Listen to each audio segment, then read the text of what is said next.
पूरे मामले ने एक नई दिशा ले ली है। बेटी के इंसाफ की हम बात कर रहे थे, लड़ाई लड़ रहे थे, लेकिन अब तो पूरी तरीके से इसमें राजनीति हुई और अब तो दूसरा ही एंगल सामने निकल कर आ गया है। सर देखिए, मैं पहले दिन से ही कह रहा था इस डिबेट में कि माननीय मुख्यमंत्री जी ने इस घटना का संज्ञान लिया था और स्थानीय प्रशासन ने पीड़िता के बयान पर मुकदमे दर्ज किए थे। 307 का दर्ज हुआ, SC/ST का दर्ज हुआ, गैंगरेप का दर्ज हुआ, SC/ST उत्पीड़न का दर्ज हुआ और बाकायदे तफ्तीश चल रही थी। यह दुर्भाग्य था कि पीड़िता का देहांत दिल्ली के अंदर हुआ।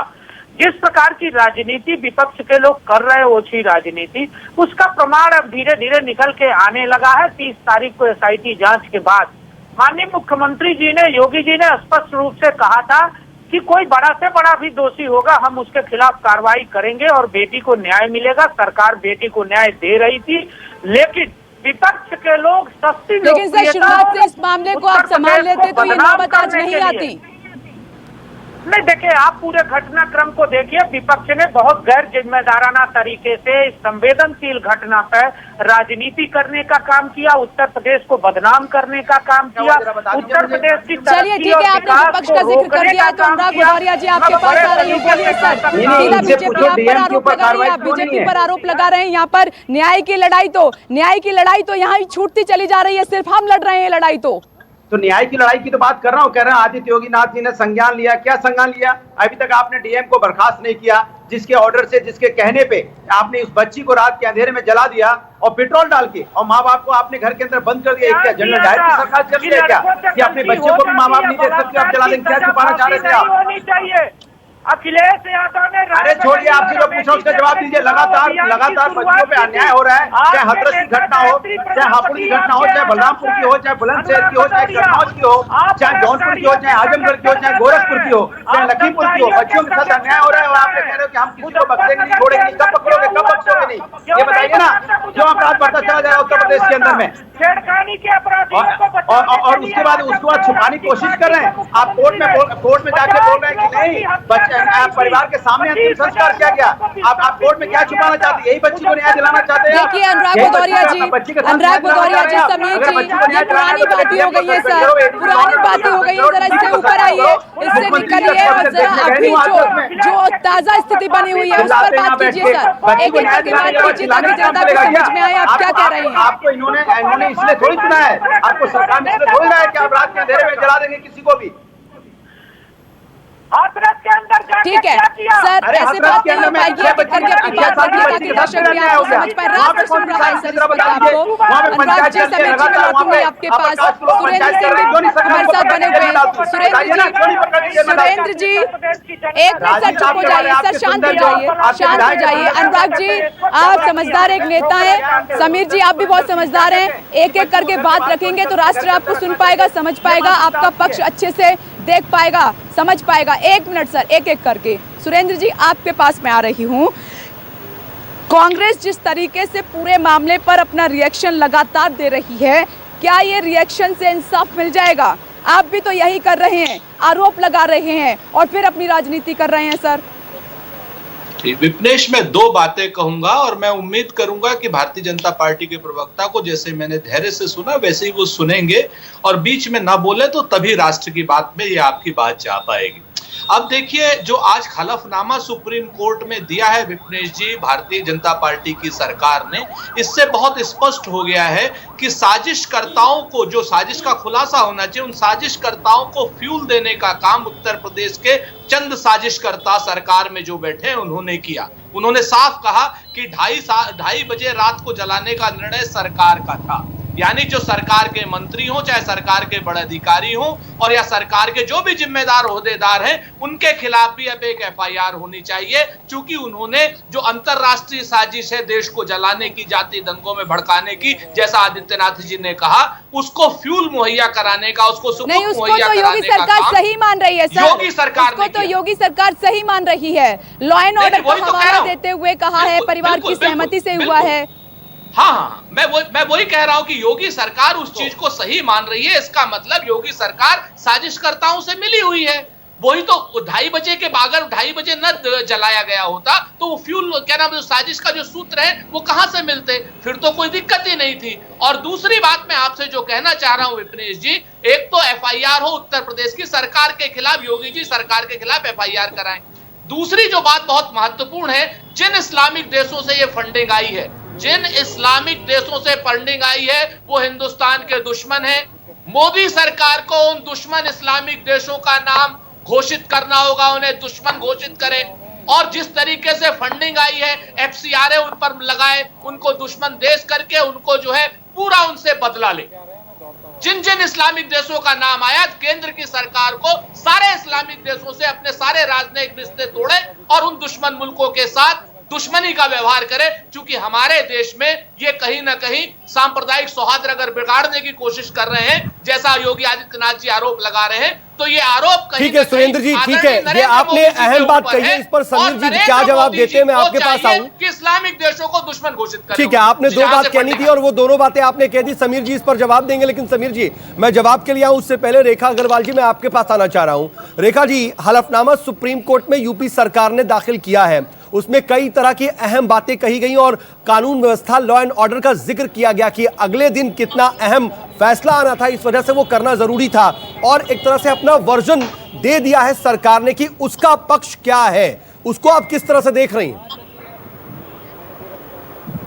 देखिए, मैं इस बात से बिल्कुल भी एग्री नहीं करती कि जो सुप्रीम कोर्ट में हलफनामा जो दिया है, उन्होंने लॉ एंड ऑर्डर की सिचुएशन को देखते हुए जिस तरीके से रातों रात जो पीड़िता थी उसका दाह संस्कार कर दिया, वो बिल्कुल गैर कानूनी था। कोई भी लॉ एंड ऑर्डर सिचुएशन ऐसी नहीं थी जो जस्टिफाई कर सकती है। हमारे संविधान के अंदर जो हमारे फंडामेंटल राइट्स दे रखे हैं हर भारतीय नागरिक को, जो मौलिक अधिकार दे रखे हैं, उसमें एक अधिकार है right to life and right to live a life of dignity. तो जो पीड़िता का भी एक जिंदगी जो है जीने का अधिकार एक इज्जत के साथ नहीं, लेकिन रेखा जी इसका तो जवाब देना पड़ेगा ना, सरकार को क्रॉस क्वेश्चनिंग का जवाब देना पड़ेगा। और शायद इसमें जो बात कही गई है कि परिवार की मर्जी के बाद ये कदम उठाया गया, तो वो भी बताना पड़ेगा कि परिवार की मर्जी कैसी थी, क्या थी, क्योंकि परिवार के लोग तो बाद में कैमरे पर ऑन कैमरा साफ तौर पर कह रहे हैं कि उनसे नहीं पूछा गया और हमने शक्ल तक नहीं देखी। तो इसका जवाब तो शायद यूपी सरकार को देना पड़ेगा। बिल्कुल देना पड़ेगा, इसमें कोई दो राय नहीं है कि डरा धमका के जिस तरीके से आपका चैनल इतना रिस्पॉन्सिबल चैनल है, उन्होंने दिखाया है मेरा परिवार को दिखाया है। सर ये कहना है कि हमें इस तरीके से डराया गया तो शरीर को देख नहीं पाओगे, अगर पोस्टमार्टम पर जाए देखा है पोस्टमार्टम क्या होता है, ऐसा शरीर की हालत कर देते हैं, ऐसे सिर्फ को बिल्कुल रेखा जी, इसमें लीगल पहलू जो है वो समझने की आपसे हम कोशिश करेंगे आगे। लेकिन इस बीच जो बड़ी खबर है जो सीएम योगी की तरफ से कहा गया है, उसका एक एक शब्द महत्वपूर्ण हो जाता है, क्योंकि कोई ये किसी छोटे नेता ने बात नहीं कही है, ये प्रदेश के मुखिया हैं और प्रदेश में ही हाथरस है, यहीं पर ये घटना घटी है, इंसाफ की लड़ाई लड़ी जा रही है, राजनीति भी हो रही है। उसी प्रदेश के मुखिया मुख्यमंत्री योगी आदित्यनाथ की तरफ से बयान दिया गया है, एक बार फिर से सुनवा देते हैं, फिर आगे बढ़ेंगे। सुनिए सीएम योगी ने क्या कुछ कहा इस पूरे मामले पर। जहां भारतीय जनता पार्टी का कार्यकर्ता और केंद्र और प्रदेश सरकार इस दिशा में तेजी के साथ कार्य कर रही है, वहीं बहुत सारे लोगों को विकास अच्छा नहीं लगता। वे लोग कहीं ना कहीं इसमें बाधक बनने का प्रयास करते हैं, दुष्प्रचार करते हैं, अनावश्यक रूप से षड्यंत्र करते हैं। तमाम प्रकार के षड्यंत्रों के माध्यम से सरकार को भी बदनाम करने का कार्य करते हैं और साथ साथ समाज में जाति और सांप्रदायिक विद्वेष की भावना पैदा करने का कार्य करते हैं। विभिन्न स्तर पर अराजकता पैदा करने का प्रयास किया था और आपने देखा होगा सरकार ने न केवल उनको बेनकाब किया बल्कि ऐसे तत्वों से सख्ती से निपटने का कार्य भी किया। इस तरीके से सीएम योगी ने कहा है कि कुछ ऐसी राजनीतिक पार्टियां हैं, कुछ ऐसे नेता हैं जिनको विकास अच्छा नहीं लगता है, मात्र उनको साजिश अच्छी लगती है, कैसे भी करके सरकार को बदनाम किया जाए, इस तरीके की वो प्लानिंग करते हैं, साजिशें रचते हैं। अपोजिशन पार्टी के दोनों नेता मेरे साथ मौजूद हैं, कांग्रेस से सुरेंद्र सिंह मेरे साथ मौजूद हैं और समाजवादी पार्टी से अनुराग भदौरिया मेरे साथ मौजूद हैं और दोनों से एक एक रिएक्शन इस पर मैं लूंगी। सुरेंद्र जी, पहले आप बोलिए, सीएम योगी को आप सुन रहे थे, क्या कहेंगे? देखिए, मैं तो बहुत स्पष्ट कह रहा हूं विपनेश कि मैं योगी जी की बात मान लेता हूं। मैं तो सीधी बात कहता हूं कि जिस लोगों ने भी सामाजिक सौहार्द को बिगाड़ने की साजिश रची, उनको शूट एट साइट कीजिए, सीधे गोली मार दीजिए। और उन साजिशकर्ताओं को जिन्होंने वो फ्यूल मुहैया कराया साजिश रचने का, जिसमें हमारी बेटी के शव को जला दिया गया, उसका अंतिम संस्कार भी नहीं किया, जिसकी वजह से साजिश रचने की बात आई, वेबसाइट की बात आई, उन जिम्मेवार अधिकारी या मंत्रियों के खिलाफ भी वही एफआईआर हो और वही कानून लगे जो उन लोगों के खिलाफ लग रहे जो साजिश रच रहे हैं। उनके नाम स्पष्ट होने चाहिए, उन इस्लामिक देशों के नाम स्पष्ट होने चाहिए जहां से फंडिंग आ रही है, उनको दुश्मन मुल्क घोषित करे मोदी सरकार, और मोदी सरकार ये जरूर जवाब दे कि वो इस्लामिक देशों को कब दुश्मन देश घोषित कर रही है और किन किन इस्लामिक देशों से फंडिंग आ रही है, और क्या हमारा एफसीआरए का सिस्टम इतना कमजोर हो गया है, क्या मोदी सरकार इतनी कमजोर हो गई है कि बाहर से पैसे को ट्रैक नहीं कर पा रही है? इसका जवाब मोदी सरकार को देना पड़ेगा। ये बड़ा गंभीर आरोप लगा। चलिए, आप कह रहे हैं कि जो सीएम योगी बात कह रहे हैं वो अपनी बात पर कायम रहें और खुलासे करें, नाम भी बताएं जिन्होंने वेबसाइट बनाई, जो फंडिंग हुई है, कहां से हुई है, कौन लोग इसमें साजिश कर रहे हैं, ये सब खुलासा होना चाहिए, नाम भी सामने आने चाहिए। अनुराग भदौरिया जी, क्या कहेंगे? हर बार की तरह क्या आप इस बार भी पूरी तरीके से इसमें राजनीति ही कर रहे हैं, साजिश रच रहे हैं, सरकार को बदनाम कर रहे हैं? आपको विकास अच्छा नहीं लगता है? तो शायद विकास का मतलब योगी जी समझते ही नहीं। अगर समझ रहे होते तो शायद आज अब तक 3.5 साल में कुछ तो बनाया होता, एक आध कॉलेज बनाया होता, एक आध हॉस्पिटल बनाया होता। खैर, मैं उस पर नहीं जाना चाहता। मैं उनसे सीधी बात पूछना चाहता हूँ। उसमें दो ही बातें हैं। एक, एफआईआर कीजिए डीएम और वहाँ के एसपी पे जिसने रात के अंधेरे में ये साजिश की उस बच्ची को जलाने पे।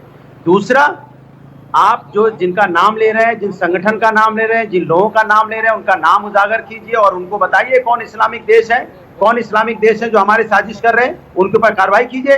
सिर्फ बोलने से नहीं चलेगा। राजनीति तो आदित्य योगी नाथ जी कर रहे हैं, उत्तर प्रदेश के मुख्यमंत्री कर रहे हैं, खाली बोल दिया इस्लामिक देश है। अरे लाइए ना नाम उनका। कैसी आपकी इंटेलिजेंस एजेंसी है जो नाम नहीं पता लगा पा रही है? नाम पता लगाइए। 4 की गिरफ्तारी भी तो हुई है सर, 4 की गिरफ्तारी भी तो हुई है। हाँ, तो रोक लगा दीजिए ना। फ्रंट ऑफ इंडिया मुझसे पूछिए कौन सी देश के हैं, कहां से फंडिंग आ रही है, आपकी इंटेलिजेंस क्या करती है, ये आईबी क्या करती है, मैं जानना चाहता हूं। अगर आपको पता चल गया कौन सी कंट्री है तो उनसे संबंध तोड़ दीजिए।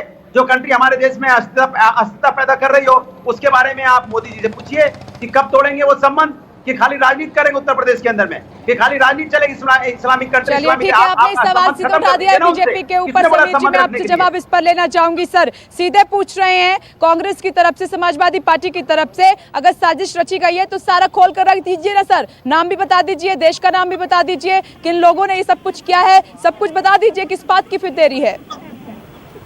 देखिए, सब कुछ सामने है और माननीय मुख्यमंत्री जी ने बहुत स्पष्ट रूप से आज कहा है कि जो भी साजिश करता है वो, अरे कौन है साजिश करता है, जो भी मतलब क्या होता है?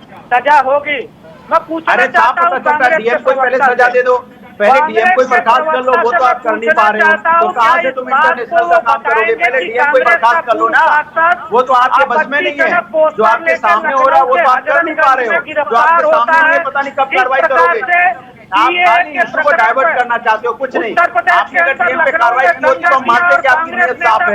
आपने एडीजी पे कार्रवाई की होती तो मैं मानता आपकी नीयत साफ है। आपने डीजीपी पे कार्रवाई की होती तो मैं मानता आपकी नीयत साफ है। आपकी नीयत साफ नहीं है। ये साफ मैसेज है कि आपकी नीयत साफ नहीं है। आप सच को मिटा के छुपाना चाहते हो। क्या छुपाना चाहते हो ये बताइए आप। अरे बताइए, समय रहते ही बताइए ना, कब समय रहेगा भैया? आप इस्लामिक कंट्री का नाम बताइए जो लोग यहाँ पे साजिश कर रहे हैं। अगर साजिश कर रहे हैं तो रिश्ते खत्म कर दीजिए और पहले आप कलेक्टर साहब को सस्पेंड कर दीजिए, डीएम को सस्पेंड कर दीजिए। किसके कहने पर रात के अंधेरे में उस बच्ची का अंतिम संस्कार किया गया, उसको तो सस्पेंड करो पहले। जो आपके हाथ में है वो तो आप कर नहीं रहे हो।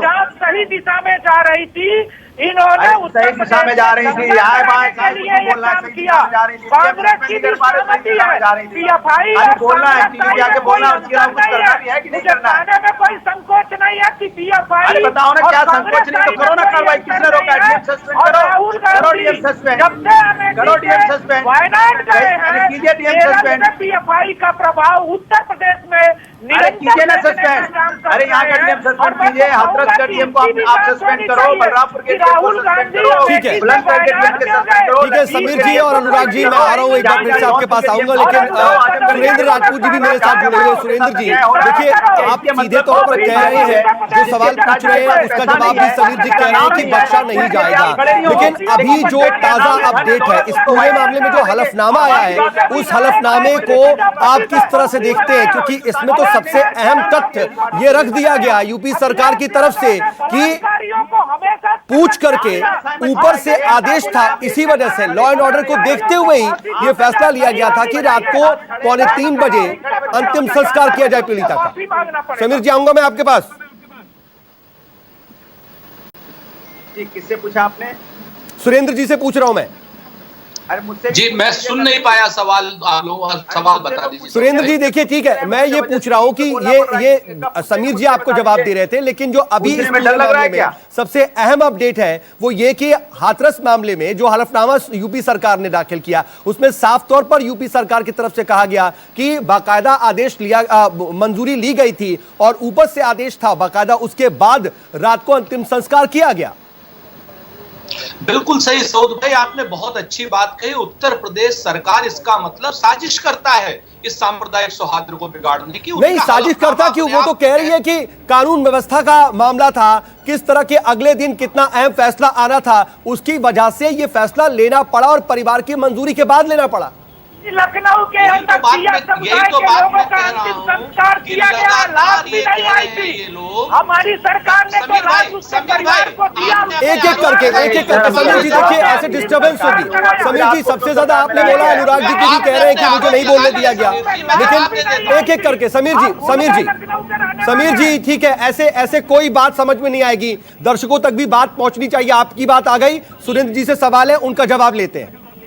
सुरेंद्र जी, मैं आपसे बहुत स्पष्ट, मैं समीर जी का पहले जवाब दे देता हूं। हमारा एसएफआई या पीएफआई या किसी भी आई से अगर कोई संबंध हो इस टाइप का, तो आप हमें गोली मार दीजिए, आप हमारे खिलाफ एफआईआर कीजिए, आप हमारे खिलाफ देशद्रोह का कानून लगाइए, लेकिन इस तरीके के अनर्गल आरोप मत लगाइए। समीर भाई आप 2 मिनट आप चुप रहिए भाई, 2 मिनट चुप रहिए। अब ये बात पब्लिक में नहीं जा पाती, लोग आपको मानसिक संतुलन से बिगड़ा हुआ आदमी समझते हैं, और अगर हम आपको जवाब देते हैं तो नहीं, दिशा से मत भटकिए समीर जी मैं फिर से बोल रहा हूं, आप एक बार सुन लीजिए सर, आपकी बात आ गई है ना, तो ऐसे कोई बात नहीं जाएगी और विषय से भी भटकेंगे हम, तो बेहतर है कि एक एक करके बात आए। सुरेंद्र जी जो कहते हैं उसके बाद जो कहना होगा आपको भी मौका मिलेगा, आप अपनी बात रखिएगा। सुरेंद्र जी, कि जो काम उत्तर प्रदेश की सरकार ने किया, उस काम को न तो पीड़ित परिवार ने ऑथेंटिफाई किया, न ही मीडिया ने किया, और सभी लोगों ने कहा कि हमसे कोई बात नहीं हुई। और मीडिया के साथ तो जो जिस समय अंतिम संस्कार किया गया था, क्या दुर्व्यवहार हुआ है वो आपसे छुपा नहीं है।